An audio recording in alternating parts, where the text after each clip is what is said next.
Okay, so good morning, everybody. It's 10:02. The sun is not out again today, and we're hoping that we'll have some sunshine shortly on the way to bless our shores in West London.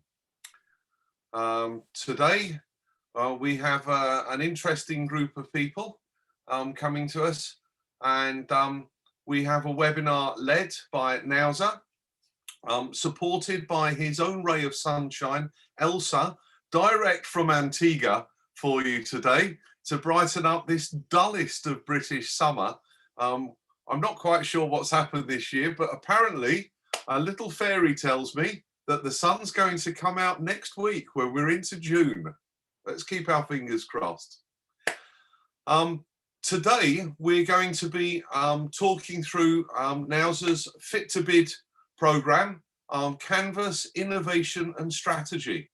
Nauzar, would you like to tell us more about this and introduce Elsa properly? Okay, thank you, Alan. I will share my screen and we can take it from there.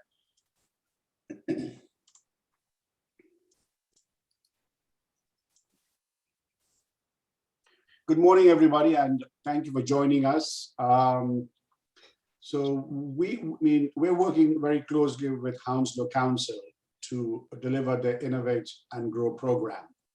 And within the program is a set of, webinars, a sub sort of a program called Fit to Bid, which is a proprietary program of Branduin's. But what we're doing is to work very closely with Hounslow Council to ensure that you, as local Hounslow businesses, have an opportunity to get trained, to upskill yourselves, and to learn as well a bit about how to create a winning bid and hopefully to win a few more contracts. That's the plan. Okay, so we're going to take you through something called the Canvas, which is essentially a one-page sort of a business plan, and it questions and sort of forces you to evaluate where you are now and asks you essentially, are you ready to bid? If not, then we'll help you to get ready to bid. So let me basically move on and tell you about the agenda. So a brief introduction, a framework, and an example, which I will work with you. And then to bring my lovely colleague in, Elsa will take you through the actual canvas to help you to build your own. And we'll end with a Q&A. But before that, sorry, we will assess your model and we'll sort of mark it as well. Can I suggest to everybody, if you can get hold of a notepad or a small pad or a notebook, there are approximately 10 sections to what we'll be going through, and we would request you for 10 pages, or 10 sort of blank pages, or 10 half pages as well. Thank you, Alan. That's exactly what we need. Great. So this is an opportunity for you to work on your model. Elsa and I'll be speaking for about 15 to 20 minutes. We might overrun the whole thing by about a few minutes more. It's actually wrong, timing here, 11 to 12:30. It's not the time, it's 10 to 11 o'clock. So I do apologize for that, a typo. So let me then move on. A bit about myself. I've been with Branduin for 11 years. I'm the MD now, and I've worked on approximately 15 business support contracts on behalf of around 10 local authorities. We do a lot of work at the University of West London, and a co-founder of what you're seeing now. So I'm going to hand over to Elsa to introduce herself. Please, Elsa. Yeah, hello. My name's Elsa Caleb. I specialize in business development.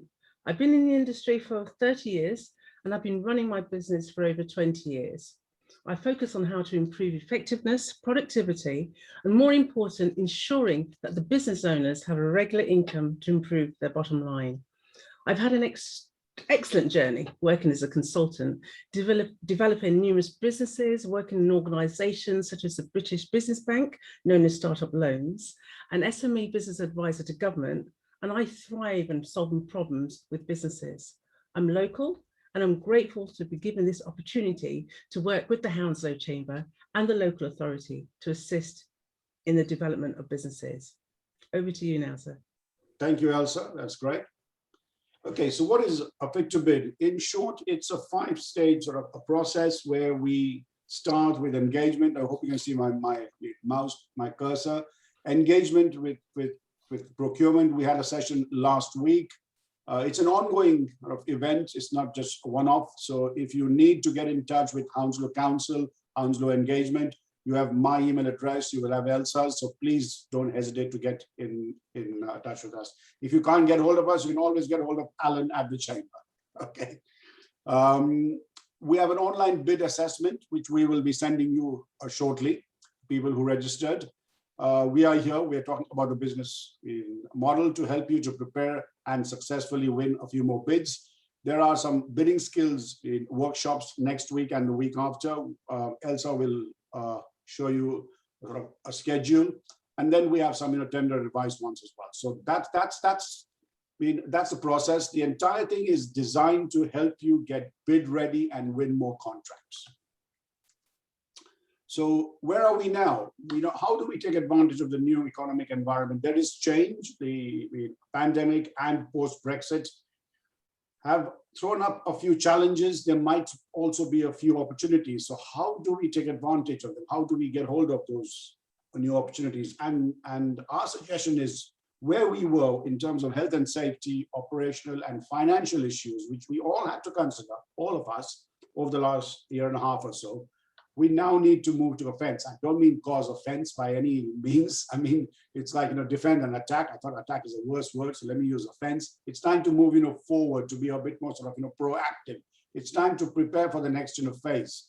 And the way we suggest you do that is to switch from being reactive, from, where we were, to being a bit more sort of proactive, to move out of your comfort zone and see what else can we do to get ourselves, bid ready to win a few more contracts. Invest in yourself and a few key processes. Innovate.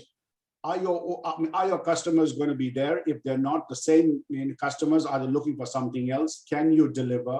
And therefore, what is it that you can actually provide to the council and secure a few more contracts? So what we're going to use is the canvas. Some of you might be a bit familiar with it, but there are essentially 9, we don't say sections, these are building blocks. And the right side essentially focuses on the external. It looks at outside your business. It looks at your customer segments, relationships, your channels, your revenue streams. And the left side looks at internal. So it's an internal view looking at what you do to make the right side happen. And in the middle is what is your offer? What is that makes you sustainable? What is your value proposition? And that's what we're going to look at in a minute. Look at your business. If you find the 9 blocks, the 9 building blocks a bit too complicated at this early stage, you won't find it towards the end. But at this stage, then just look at your business through 4 lenses. The 4 lenses are essentially desirability. We need to be desirable to our customer, to the council. The council needs to want our stuff, or else we'll have no sales. Very simple. We need to implement in such a way that's constantly feasible. Can we deliver? Ask yourself this question. If you win the contract, can you deliver? That's the question here. Can you make money? If we win the contract, can we make money? Or are we going in as a loss leader? Going in as a loss leader is not recommended for a contract. It's okay for a B2C sort of a purpose where you have 1 or 2 customers that are coming in, you make some losses and you upsell. To the council, when you're going to win a contract, you need to be viable or you will go bankrupt, unfortunately. So you've got to make money. Do your financials work. And adaptability, can you compete? Can you compete by developing a sustainable business? Is your business going, if you win a year's contract, is your business model going to be sustainable? Or are you going to get in?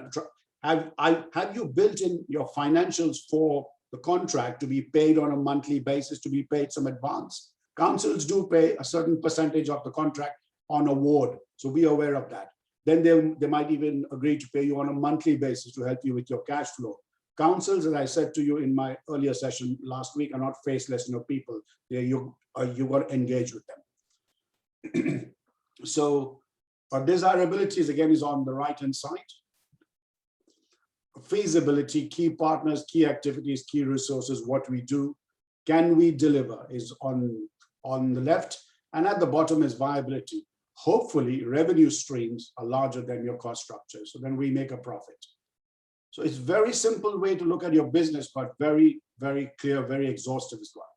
Okay, so adaptability, a bit of about adaptability, it's essentially looking outside your business, looking at key trends, the pandemic, Brexit, what's happening within the local authority. Are they looking for social value? Are they looking for sustainability? Again, things which we will be covering. But looking outside, looking at your market forces, key trends. Don't just look inside, look outside as well. Look at your competitors, because in any contract, any tender, there's going to be a bit of competition. Be aware of that. The council, whilst the council is committed to give local businesses priority and an opportunity, but you are in a competitive situation. You've got to meet basic standards which your competitors might. So please benchmark your competitors as well. Okay, so I'm going to give you an example of something you're all familiar with.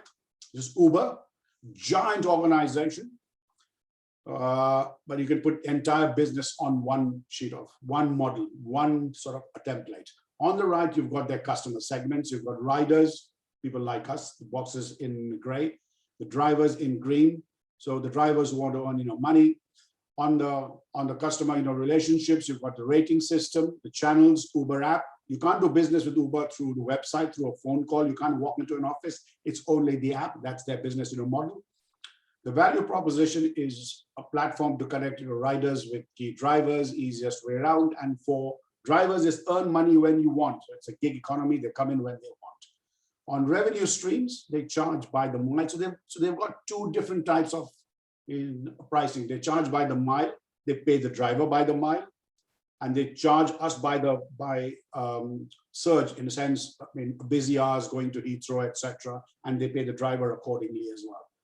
Then on the left, they've got key activities for platform development, key resources. Their tech platform, their driver network. Without the driver network, as an example, Uber is it just won't be feasible. Then you've got key partners, their payment processors, map tech companies, investors, and the cost structure is interesting. They've got employee payroll, driver payers. They've got legal fees as well. It's very rare to see legal fees take up such a large portion of a large company's costs, but we know why. Wherever Uber goes, they've got legal issues. They've got to pay heavily for that. So that's a major, major cost. So look at key activities, key resources, key partners, and key costs. Does your business model make sense? That's what you got to ask yourself before you go into bid, because there will be demand from the council. There will be demand from the customers and users when you win a contract. Right. So on this point, that's a bit about the model. So can I request you now to open your sheets of paper or your notepad, and we're going to go through the 9 building blocks. They average about 2 to 3 minutes each. So I'm going to hand over to Elsa. I'll ask you a few questions and give you about a minute to write your business model on your notepad. Okay, and we will do an assessment at the end, which will be a fun exercise. Okay, great. So I'm going to hand over to you, Elsa, now. Over to you, Elsa. Thank you very much, Nauzar. Okay, so the Fit to Bid is a great opportunity to work with the council, even on a local level, and at the same time, take your business to another level. This kind of opportunity, along with the training and support, is worth setting time aside to get it right. Okay. As Nauzar said, the guidelines on each building block will be seen on the screen and will give you the opportunity to assess the business model canvas at the end. With each section, you'll notice there will be some questions I would like you to answer. I'll give you a minute to write down the questions, and then we'll move on to the next slide. If you've got any additional questions or require clarification, please write them in the chat box and we will answer them at the end of the session. And if you want me to contact you, as Nauzar said, our details will be at the end. Okay, so the business model canvas. What this will do for you is to help you to prepare from a business point of view, to evaluate your business from a holistic approach. It will help you to assess your business as it is now, especially as we're coming out of the lockdown situation, out of the pandemic, and it will assist you to prepare for the Fit to Bid opportunities. and for you to ask yourselves, who are your customers? Are you prepared? Next slide, please. Okay, customer segments, thank you. Within the business model canvas, the customers are the heart of the business. Remember the reasons why you went into business. That was to make a profit. So we're looking long term. We need to be clear that we know who we're serving, especially if it's a council. Once you've determined who your additional customers are, and that could be the council or B2C, then it's easier to identify their needs and the types of opportunities from the council via the Fit to Bid platform.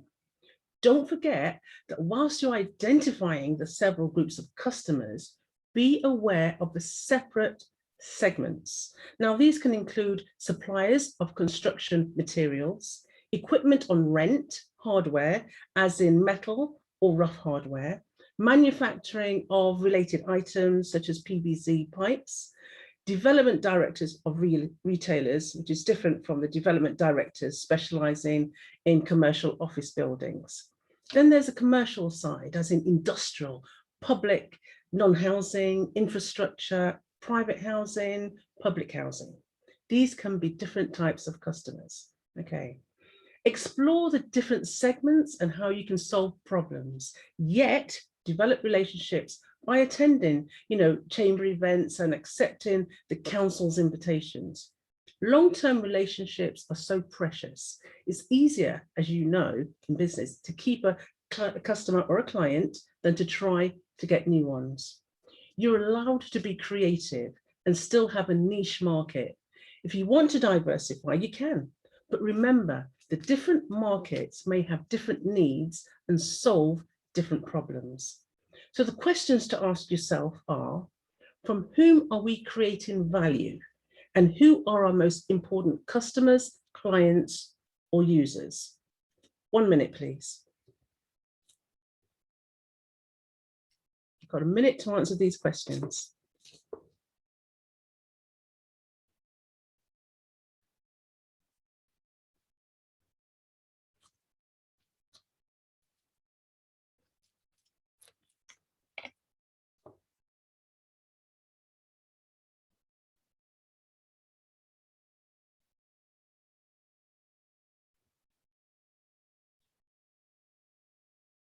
Seconds.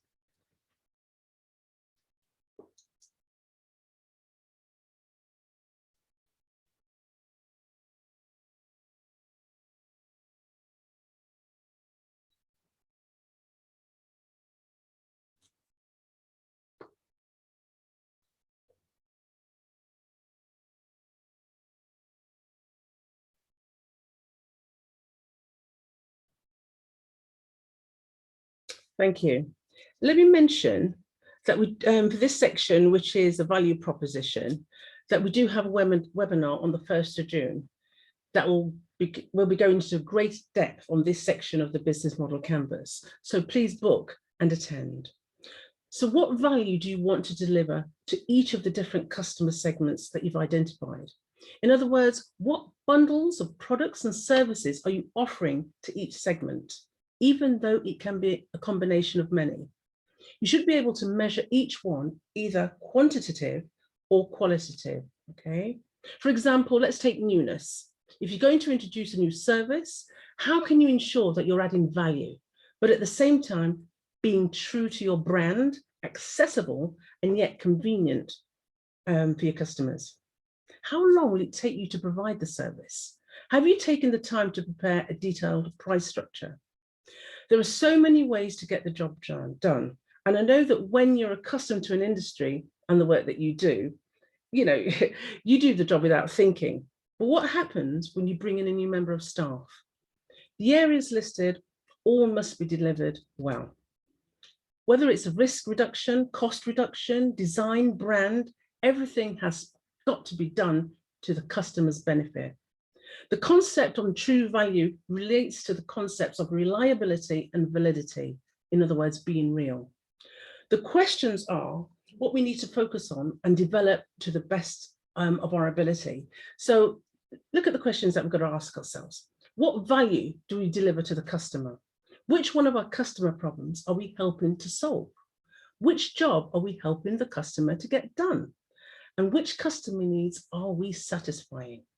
What bundles of products and services are we offering to each customer segment? I'll give you 1 minute to complete this task.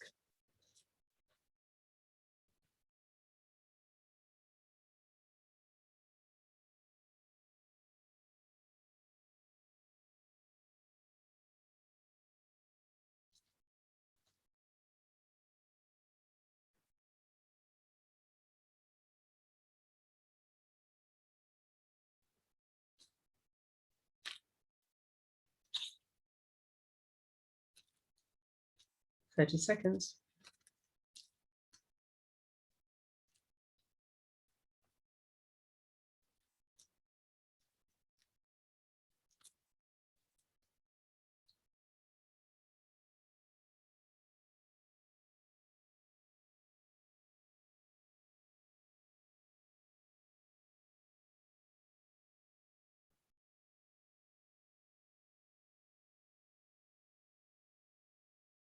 Thank you. Revenue streams. Next slide, please, Nauzar. Next slide, please. Hello, Nauzar. Hello. Revenue streams. Thank you. About revenue streams. Okay. Your customers are the heart of the business model. Revenue streams are its arteries.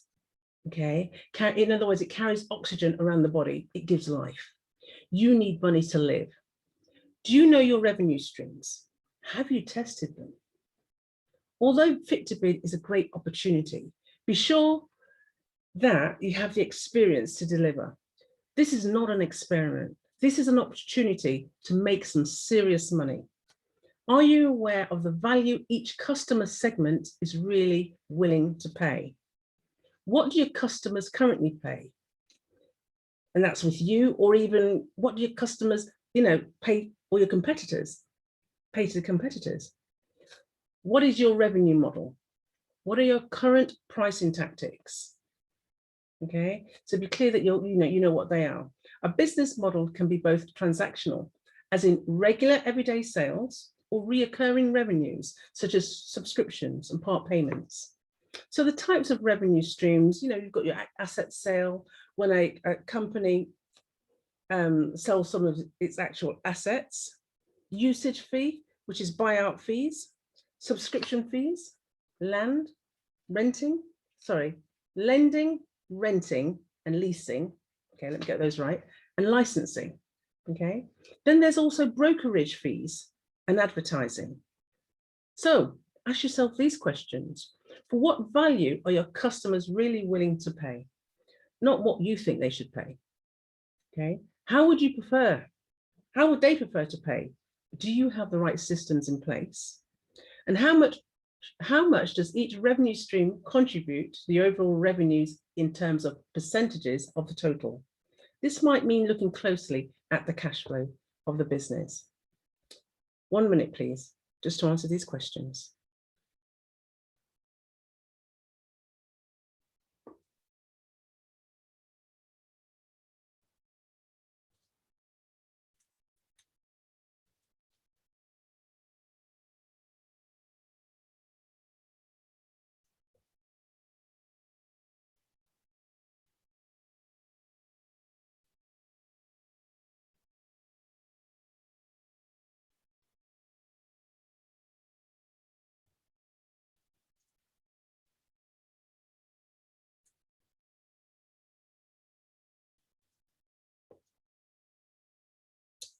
What a second.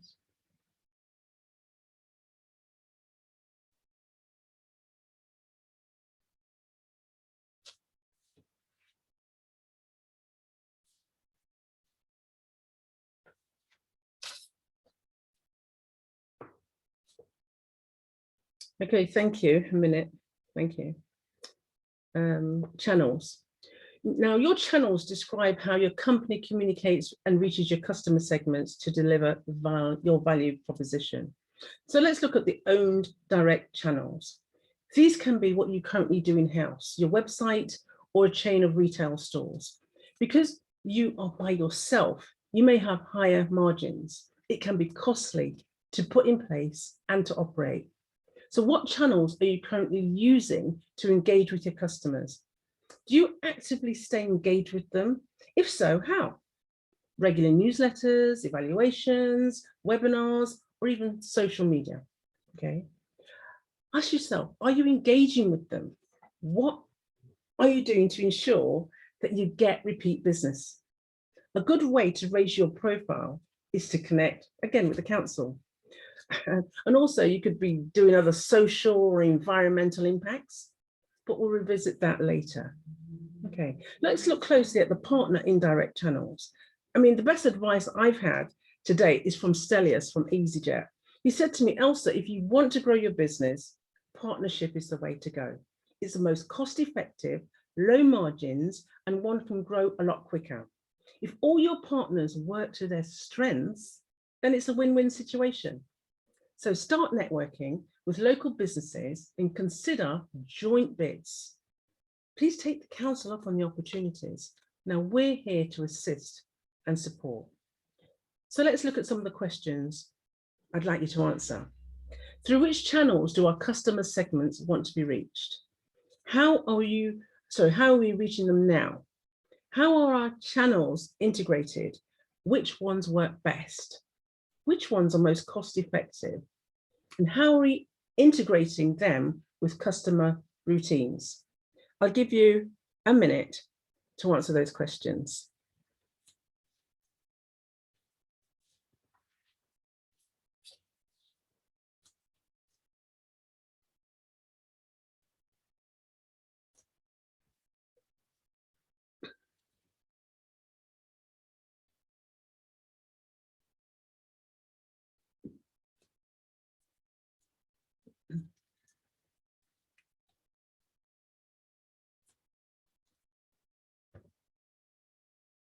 Just 30 seconds.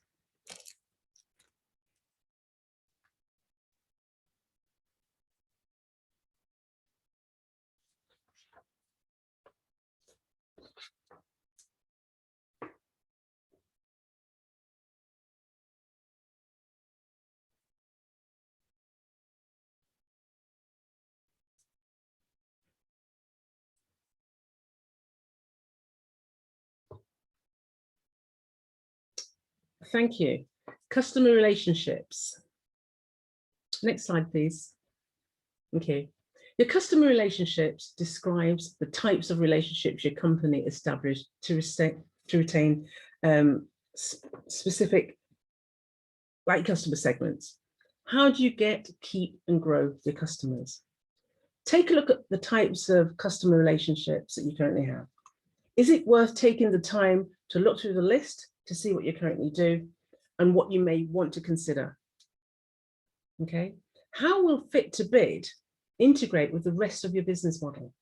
What are the costs associated with them? Now, costs can be linked with both finance and time. Let's look at the types of customer relationships. You've got your transactional, which is usually your buying and selling, your long-term, strategic, even personal assistance, self-service, automated services, communities, co-creation, in other words, collaboration, and switching costs.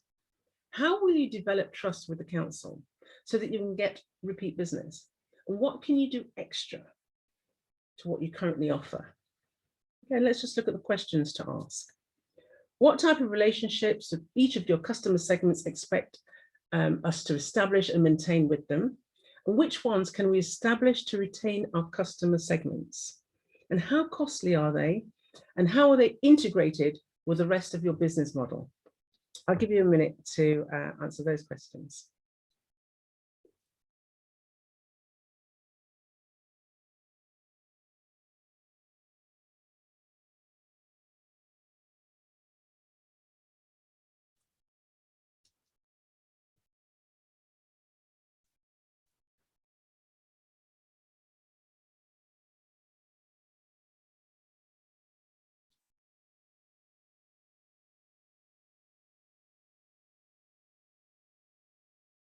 .30 seconds.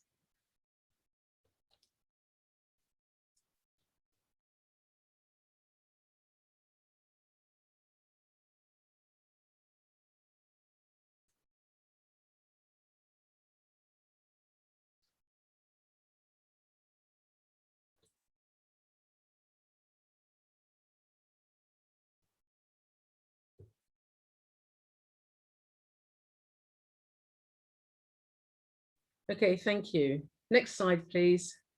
Key activities. Okay. Now, key activities, this is an interesting section, as you need to be clear of your key activities that you currently do, and then decide if you need to adjust anything to enable you to operate successfully if you're including council contracts. So what is your key business? How do you define what sector you're in? What do you do? What do you deliver? Be specific, delve deep, unpack what you do and see what problems that you currently address. Also, what you could address in the future, or what areas would benefit if you could identify partners. Keep an eye on key activities all the time, especially your additional commitment to the council. Always remember that you're solving problems. Excuse me. Stay abreast of the future developments of the council. And how can you prepare yourself for future opportunities? So about key activities and questions to ask. What key activities are required to deliver your value proposition? Your distribution channel, customer relationships, and revenue streams. Let me give you a minute to just go through that now.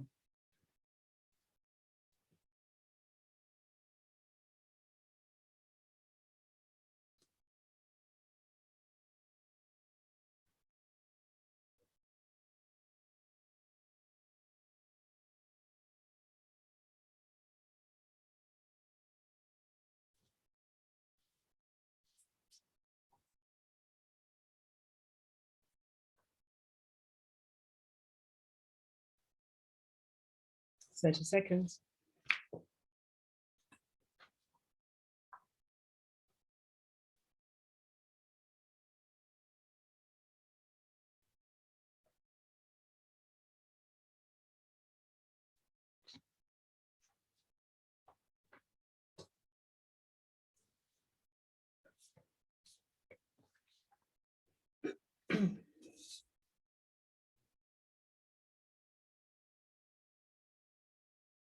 Okay, thank you.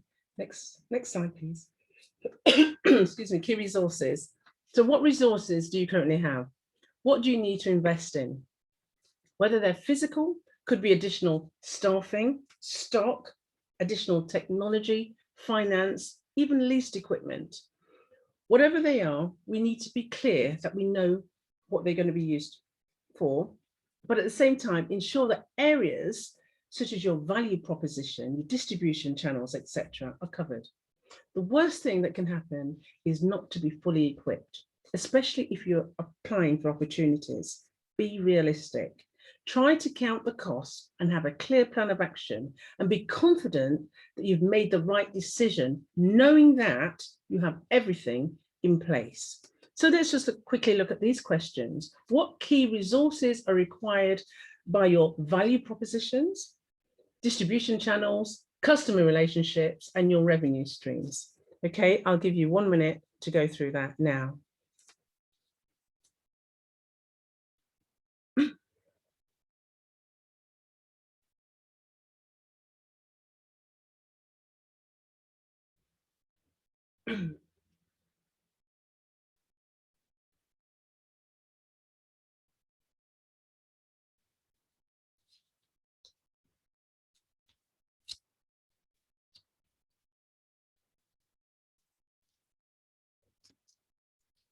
You've got 30 seconds.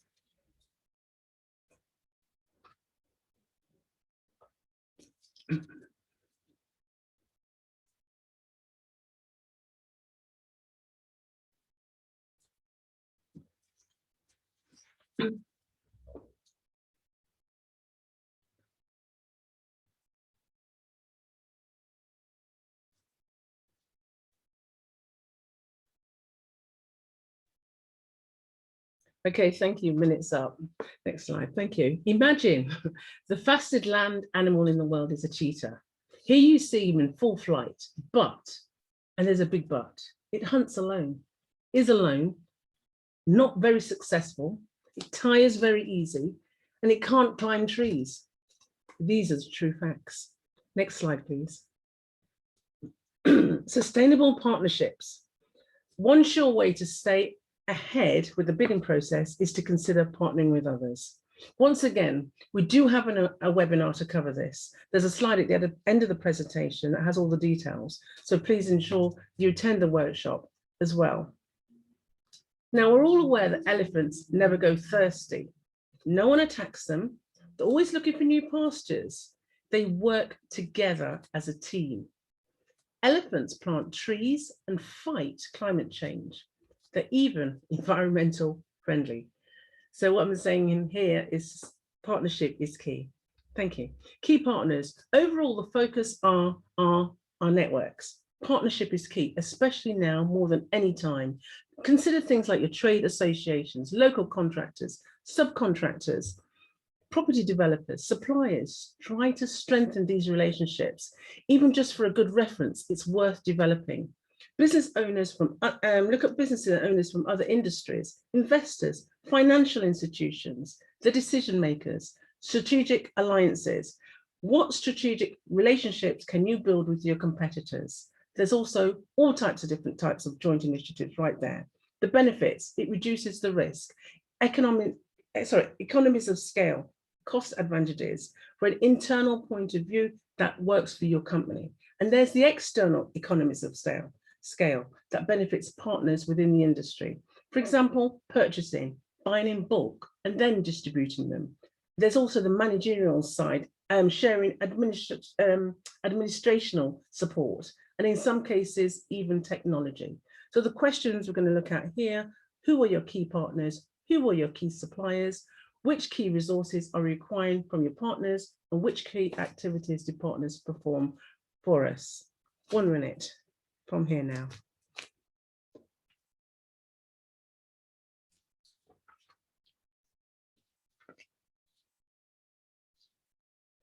Mm.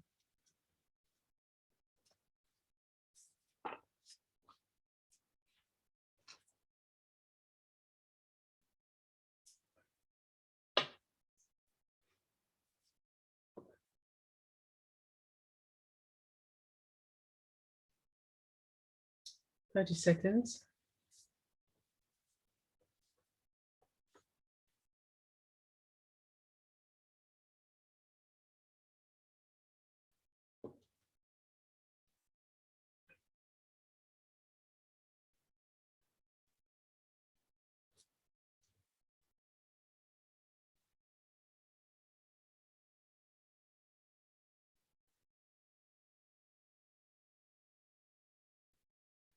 So let's look at the building blocks and cost structure.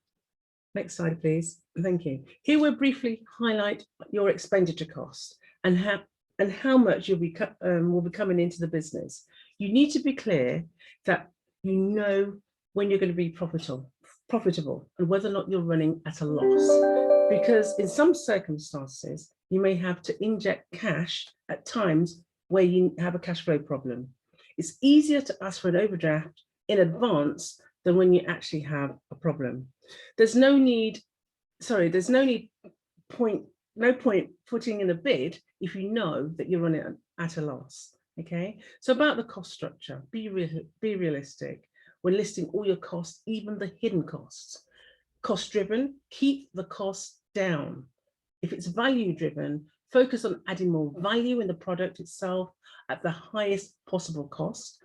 Sorry, at the lowest possible cost, okay, because we're looking at value, okay. And then you've got the hybrid area. If you're handling groups of products in batches, things like, the charge cost for materials, job costings, okay. And then the cost structure attributes. Look at your economies of scale, economies of scope, your fixed cost, your variable costs, write them down so it'll be clear ahead of time so you can plan accordingly. Okay, the questions are: what are the most important costs inherited in your business model? Which key resources are most expensive and which key activities are most expensive? I'll give you a minute now.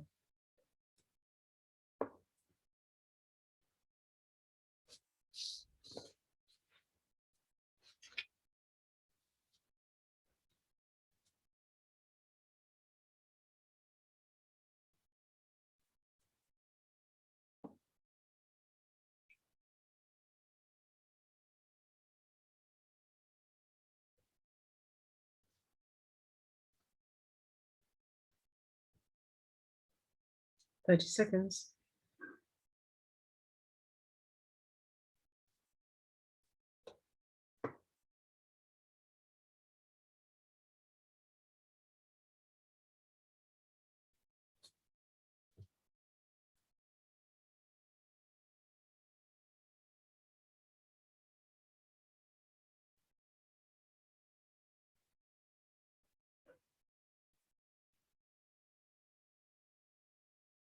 Okay, thank you. Social and environmental. Okay, we're aware of the economic layer, the environmental layer, and the social layer. It's now becoming more and more important for businesses to win local authority contracts by highlighting within their bids what social value they actually operate in terms of diversity, inclusion, well-being, etc. For example, if you walk into a coffee shop, okay, and you see fair trade, you become more aware that the coffee has tapped into the social value. So in some cases, you would spend a little bit more money, knowing that you're helping a good cause. So, and that also gives you that good, that feel-good factor, knowing that you're giving something back. So what are you doing to give back to the community? Are you engaging with the community? Can your logo be seen supporting positive change? Be aware that there's currently two types of customers. You've got your commercial customers, they buy on value proposition, and then you've got your impact customers, buy on social value. However, consider how you include the environmental and the social layer when submitting your applications. Okay, an area that I haven't mentioned are the various policies and procedures that you should also will also be needed when applying. Ensure that you have the relevant policies in place. Okay, I'll give you 1 minute to answer. Oh, sorry, there's no, forgive me. Next slide, please. Sorry, next slide, please. No, that's fine, Elsa. I mean, get them to write a few points about what social value they can add now or they're adding. All right, then I give them a minute. Okay, then take this minute to do that. Thank you.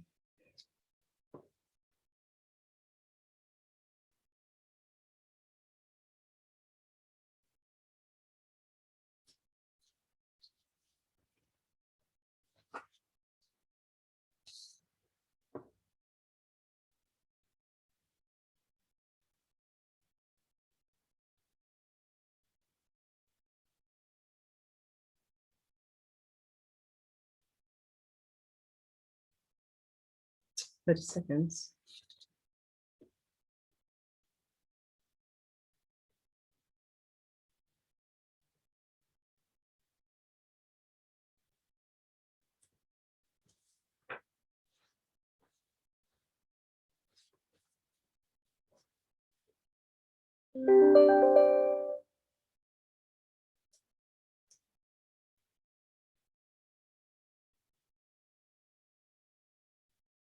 Okay, thank you.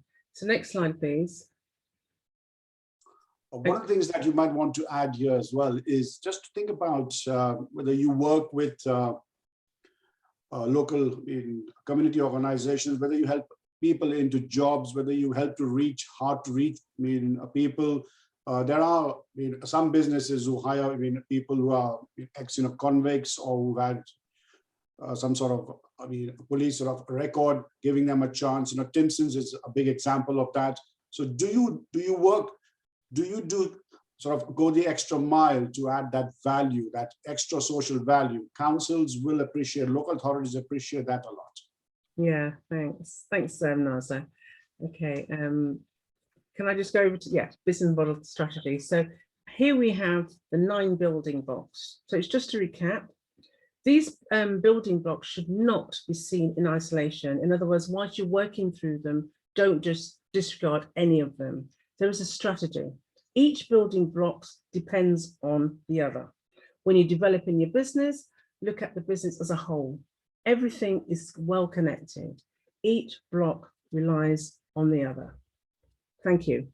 Over to you, Nauzar. Thank you, Elsa. We get my video back on. Okay, so right, so hope you've written down 8 or 9 slides, or sorry, 9 or 10 slides, and have an idea, a firm idea of what you believe. There may be some areas you need to work on, maybe some areas you got right already, but just think about your business model. Are you desirable? Are you viable? Are you feasible? And are you adaptable?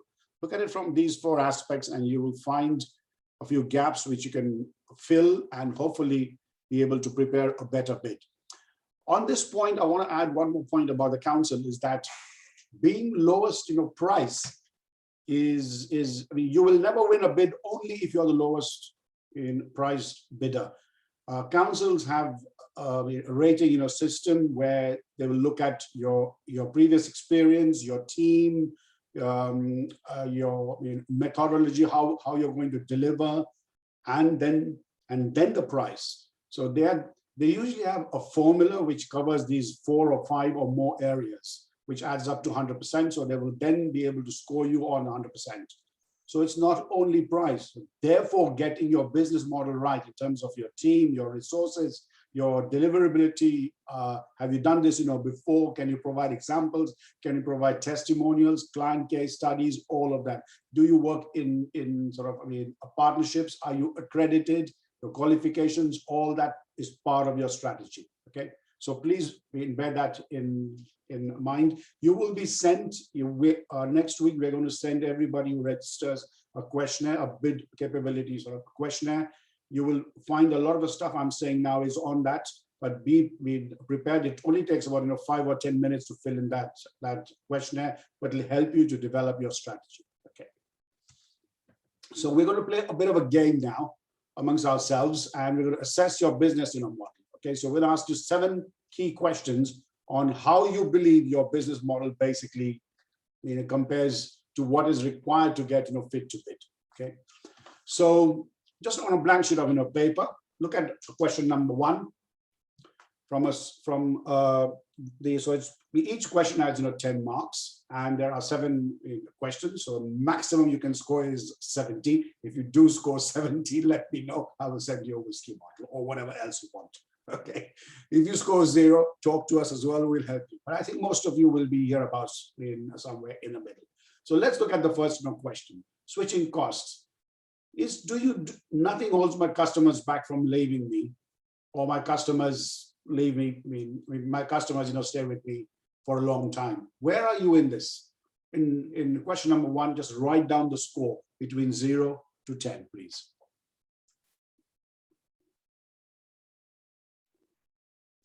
Okay, same with question number 2. Are all your sales transactional? 100% of my sales are transactional in 0, or I get referrals, I get new business, or do I have a subscription kind of a model? Where are you in between? Are you at number 10, where you can take the rest of the day off and go and lie on a beach somewhere, and you get complete, and your bank balance seems to go up every day, every minute, every hour? Or do you need to continuously sell? Are they transactional? It's not a question of where you want to be. We know we want to be as close as possible to 10, but where are you now? So that's question 1 and question 2.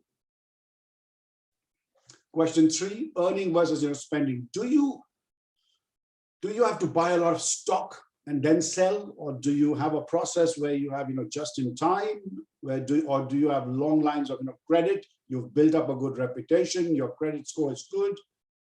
So where are you on that scale of 0 to 10? Or do you or do you get paid upfront?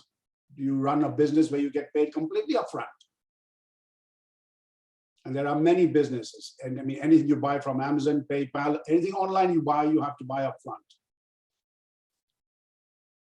You get paid upfront. So number 3, where are you between 0 to 10? Number 4 looks at your cost structure. Have you benchmarked your cost structure with your competitors?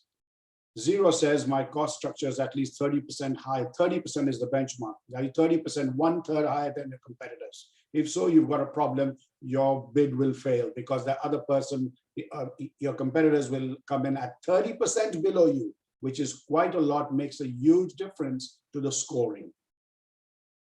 Believe me, we win. We our business model is based on a partnership kind of model where as an example, we work closely and we collaborate with Hounslow Chamber, with a lot of other chambers, a lot of local authorities.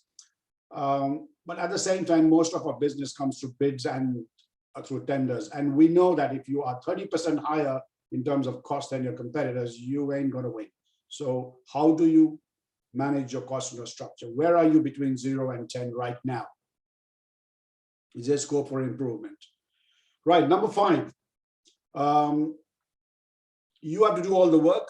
You're not in a partnership kind of a model. You incur all the costs. While number 10 says, I have external people who work with me. The value is created for free. Sometimes people sell on my behalf. People advocate me. People refer me to new business. So where are you between 0 and 10? Others who do the work, or do you do all the work yourself? Okay, so that's number 5. Let's move on to 6 and to 7. How are you going to grow your business? Think about it. If you need to grow, if you need to win higher contracts, if you need to deliver, you deliver, and you deliver well, and the council gives you a larger contract. Is your business scalable, or does that mean you have to work 8 days a week? Okay. Is it a scalable model? Can you hire people? Can you hire people or technology or processes, or get manufacturing done somewhere else, cheaper, costlier, faster, less expensive, etc.? Are you scalable? Can you replicate your business model? Can you grow big, sensibly, viably, without going bust? Because that's also one of the reasons that SMEs have big issues when they grow too fast and they run out of cash. Nice problem to have, but it can get bad. Okay, so between 0 to 10. Number 7 is protection from your competition. Have you built a moat around you? Have you built, we all want to live in our castle, as it were, but have you built a moat? Have you built some barriers for competition, or are you completely vulnerable to competition?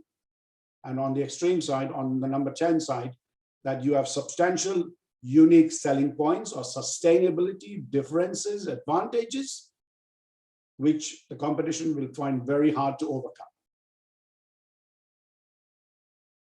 So that's the 7 questions. Now add them up, please, and let's have some answers on chat. You just have to put it on a chat before I go to the sort of summary. Come on, who's got 70, or who's got 0, who's got 35?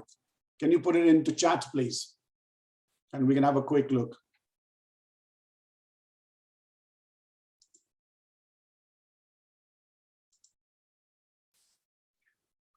Somehow, what did you score? Paul Verdi, what did you score?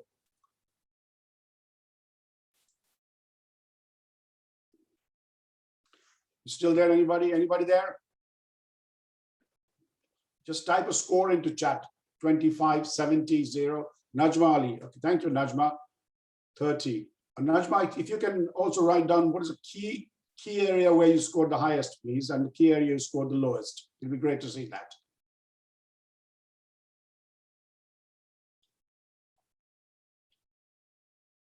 That's a very good. I mean, that's half a decent score. It shows that you're doing something right, and you still have opportunities for growth as well.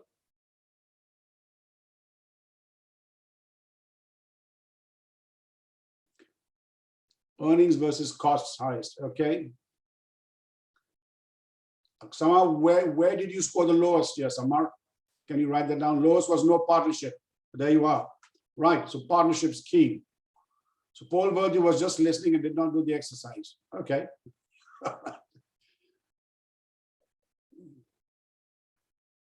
Okay. So that's, anybody else wants to give in some answers? All right. So let's move on. And come to the sort of summary. It's okay. So in summary, I'm going to hand over back to you, Elsa, please. Elsa. Yeah, sorry, I'm still here. Sorry, thanks.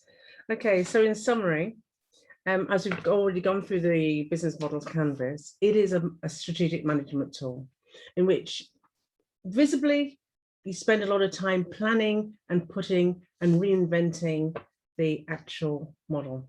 But you know something, it's not too far from what you're currently doing. Okay, so the best thing to do is to continue to think about creating value. In other words, go over and above what you currently do at the moment, but at the same time, think long term, think partnership. Okay, don't forget that you're looking at your model to help you develop. Any business that feels that they no longer need to develop, grow, is going to be a business that's going to decline. Okay, think of the different ideas and the new products, the new associations and services that you can actually add to what you do. Okay,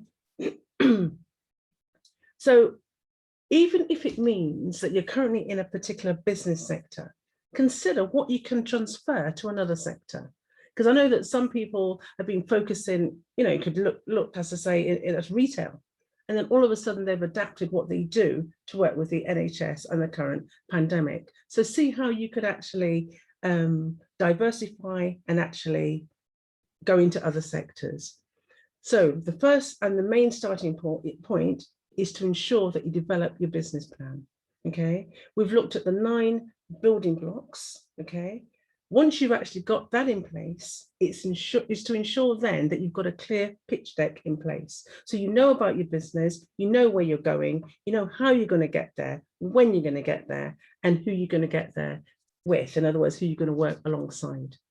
One of the main things and the foundation in everything that we do is all about the finances. If you neglect the finances, technically, you know, you're going to really get into trouble. But be creative in how you work and how you flex with the finances. If you look at the finances and you realize there's a gap in what you do, look at ways that you can bring in cash to actually assist you to perhaps get over a quiet period or an area where, you know, you might have some financial difficulties. I did talk about the overdraft, in other words, getting that in place ahead of time. The worst thing, and I've had to do this with clients, try to negotiate with banks to bridge a gap, especially when they've got into some trouble. So try and plan ahead. Invest your time, okay? Invest resources. Ensure even now, I mean, there's a lot more financial aid available. So look at what you can do short-term and long-term financially, and seriously focus on winning contracts. Okay, what I'd like you to do at this time is to just complete the action plan. Okay, so following today's session, there's 3 actions you need to take. Just write them down, decide who will be responsible for each particular action and also when.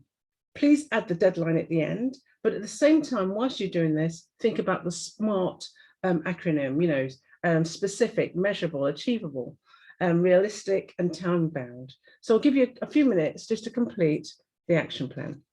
Okay.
Just to add a small point here is that we say essentially it's 3 actions because it's vital few.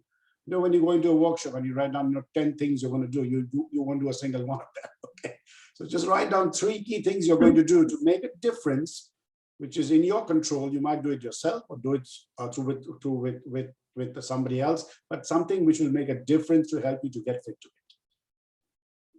Yes, definitely. Okay, and I'm hoping that you've already at least written those down. Can we just go into the date slide? Okay. Sorry, I can't. Okay, so here are the dates for the forthcoming webinars. Please do sign up. They'll help you to understand the processes concerned in relation to the Fit to Bid. Okay, this will be an opportunity that will, I'm going to say, last your lifetime, because once you've done it in one area, you can then replicate it in others. So all the very best, and do stay focused on the 9 building blocks.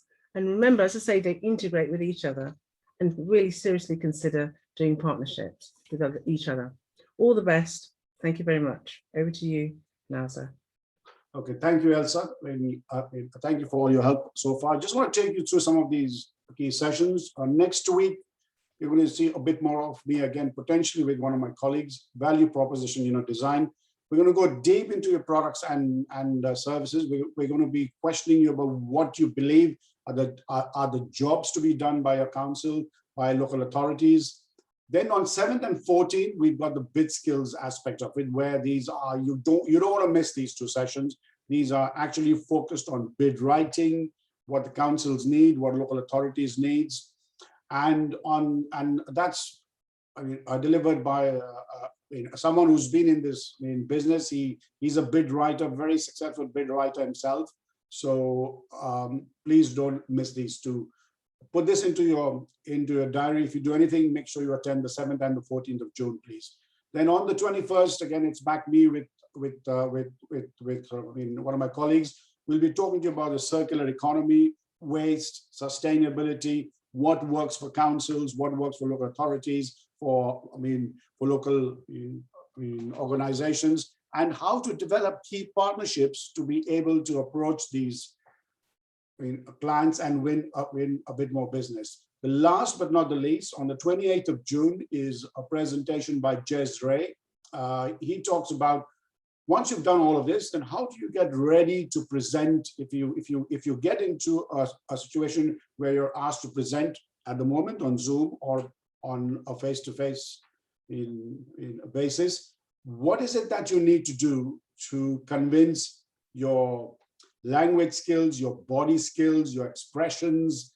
What do you essentially focus on, etc.? So this essentially is a Fit to Bid schedule. I want to add one key point here is, whilst this program is for Hounslow Council's procurement, if you go through this, if you go through these workshops, these webinars, you will get Fit to Bid in a way that you'll have the confidence and the skills to also bid for work at Heathrow, for tier 1 and tier 2 suppliers, for HS2, for construction in a key project. So it's essentially a Fit to Bid sort of a program which will get you Fit to Bid, not only for local authorities, but for also large or medium-sized private sector organizations. So don't miss it, please.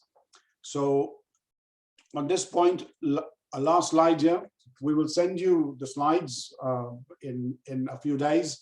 You've got, Lisa has actually put up where on the chat, if you go, you'll be able to see a recording of this. And any questions you have, you've got Elsa's email at the bottom. You can query her or query me. And if you've got any questions in chat now, please feel free to do so. We've got another couple of minutes. Okay, Paul says, I did write to Firoz about Heathrow. He has not replied. Can you, Paul, send me a copy of that email, or just forward that email to me? We will speak. It may have got lost. There are massive changes about Heathrow, massive changes going on. If you send it to me and to Alan, we will try and help you. Okay. So that's exactly the kind of thing that we want. There you've got Alan's email address as well, Paul. So please copy Alan, and we will be able to forward it on to Firoz. Any other questions in chat? Anything else?